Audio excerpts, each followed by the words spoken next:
Check out FlipsideGaming.com for all your gaming needs. Use the promo code HEROES to save 10% on all orders over $10.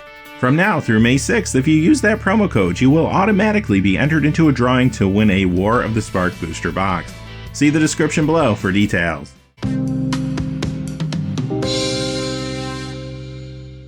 Hey there, this is John from Heroes and Legends, and welcome to Day 4 of official War of the Spark previews. We have a lot of cards to look at today. I want to get right into it.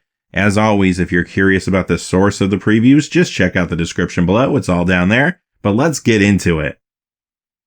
We're going to start off by looking at a few cards we talked about previously earlier in the week. These were Friday Night Magic promos. Now we're seeing their regular War of the Spark versions. The first one is Augur of Bolas. Paradise Druid is the second. And finally, Dovin's Veto is third. Sorin, Vengeful Bloodlord. This was leaked actually earlier in the week, but was officially previewed today.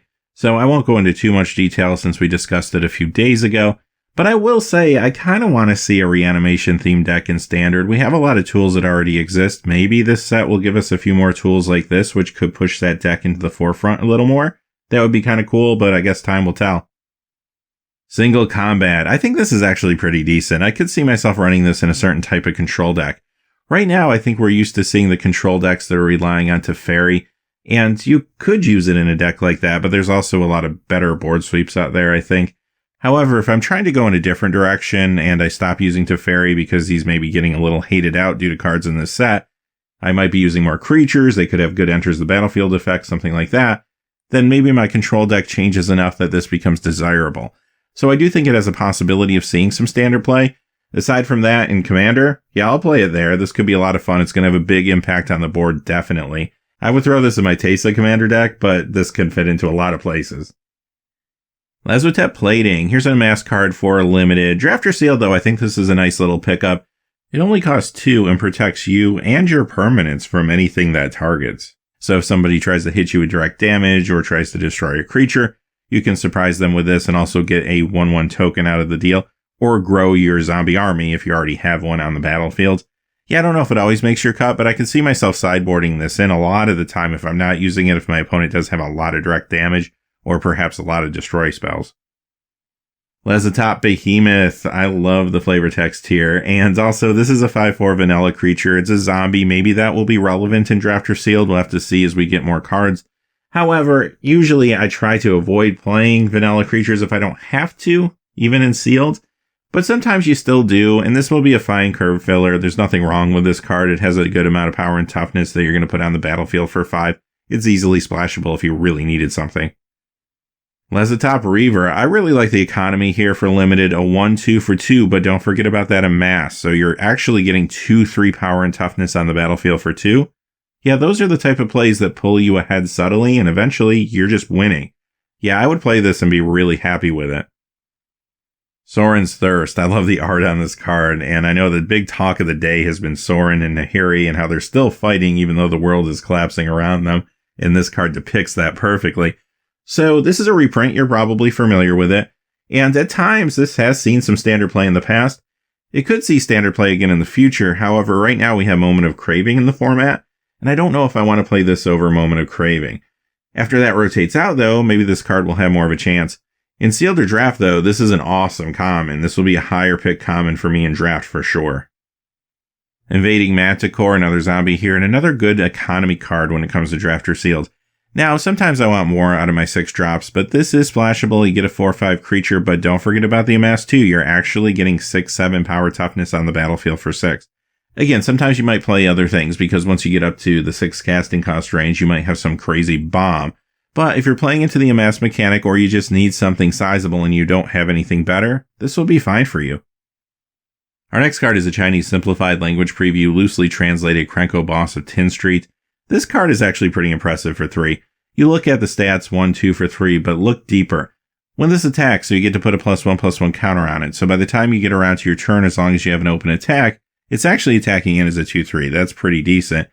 And when you do that, you create X 1/1 Red Goblin creature tokens where X is the power of this card. So basically, as this keeps rolling, you get to keep making more and more goblins.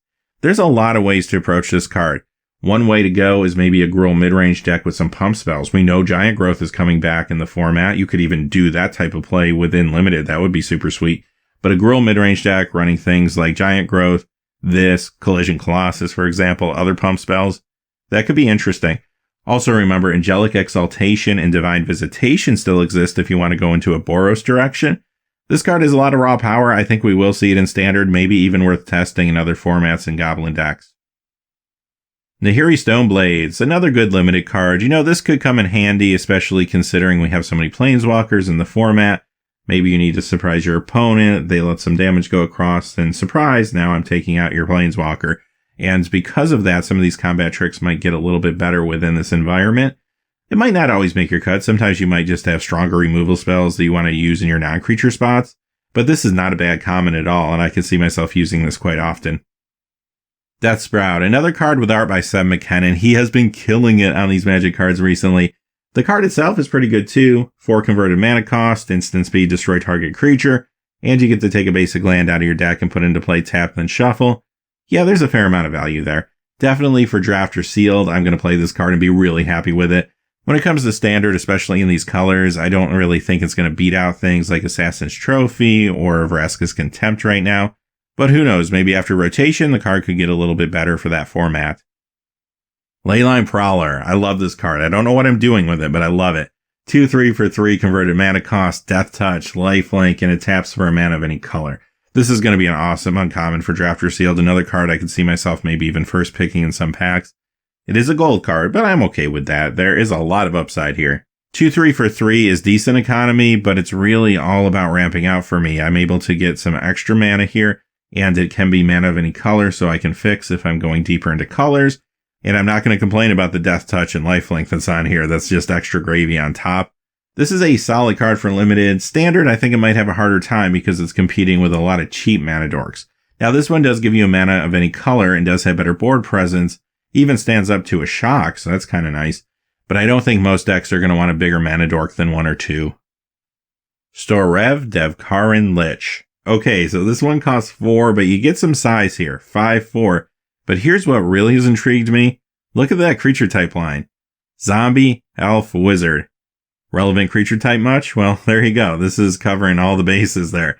So this also has Trample, which is nice, and it has an ability that activates if you can do damage to an opponent or Planeswalker in combat. Makes sense with Trample.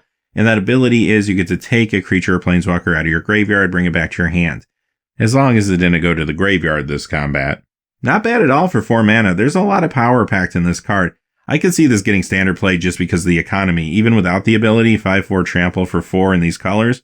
That could be pretty decent if you want to bring some pressure.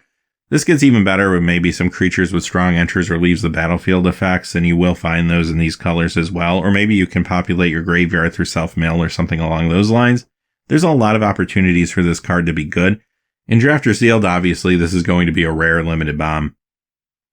Nahiri, Storm of Stone. Speaking of limited bombs, this is a pretty good card too. So what about Standard first with this one? Do we think it can get there? I think it could. Here's why. Even though we don't have a lot of relevant equipment right now in the format, as long as it's your turn, creatures you control have first strike. Doesn't help you defensively, but it does help you offensively, which especially red is going to be very interested in that. I could definitely see mono red, mono white, or a Boros aggro deck wanting to run this perhaps in Standard. And the thing that puts it over the top is the X ability and the 6 loyalty. So what's nice about this card is if I'm ahead and I want to slam the door on the game and continue to be aggressive, that first ability with first strike can be helpful. If I'm behind and I draw this and I'm in trouble, I'm getting beat down, I can play this and take something out, actually something relatively sizable a lot of the time. As long as it's tapped, of course. Because of that flexibility, I really like this card. This could be fun in Commander too due to the reduction in equip cost that this gives you. You could use this with things like Skull Clamp, Swiftfoot Boots, or a million other equipment cards. God Pharaoh Statue. This is okay. I looked at this card and I thought to myself, am I going to work this into a Standard deck over, say, the Immortal Sun? Probably not. I think the Immortal Sun is just going to be stronger if I'm looking for something like this. And as we've seen previously, that card doesn't even have a huge role in Standard, at least not right now. It's more kind of niche. But definitely, with this set coming out, it does feel like it is getting better. With that being said, I think this is a great Commander card, especially for those blue decks that like to choke off your resources while enhancing their own. it could fit into some of those builds, but you'll want to have a lot of protection if you play this card because you will be a target. In Draft or Sealed, if there is like an Orzhov strategy like we saw in the previous set to try to gum everything up and just do a little damage here or there, it could make sense in that kind of draft strategy, but we do have to see more of the set. The last thing I want to point out, if you didn't see yesterday's video with Totally Lost, check out that artwork and check out this artwork. Alright, well that is what we got for today. We're going to come back tomorrow. We're going to do it all again, recapping and analyzing all the cards that come out over the next 24 hours or so. Until then, hey, thanks for watching. Please remember to like and subscribe, and have a great day. Hey, thanks for watching. This video is made possible through the generous support of viewers like you on Patreon. Check out the description below for links to our Patreon page, as well as our Amazon affiliate store, where a small percentage of all sales will also help support the channel. Finally, if you haven't had a chance yet to subscribe, hit that subscribe button so you don't miss any of the new videos on Heroes and Legends. Talk to you again soon, and have a great day.